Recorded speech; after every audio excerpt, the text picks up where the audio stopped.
ছেলে হওয়া এত সহজ না, অনেক কিছু ঘুরে আমাদের মাথায়। সব তো তোমার বইলা বোঝানো যাবে না, তারপরও কিছু বলি শোনো। আমরা ছেলেরা বউর সামনে মার সাথে ভালো করে কথা বললে মারা চলে থাকা সন্তান, আবার মার সামনে বউর সাথে ভালো করে কথা বললে বউর গোলাম।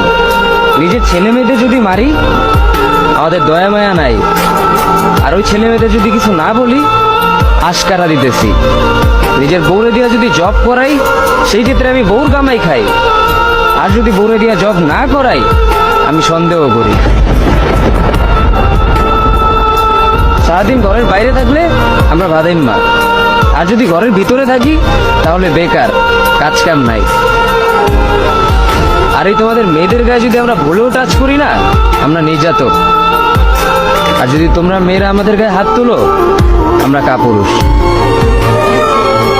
আর একটা ছেলে কি বা করে পুরো লাইফে নিজের জন্য?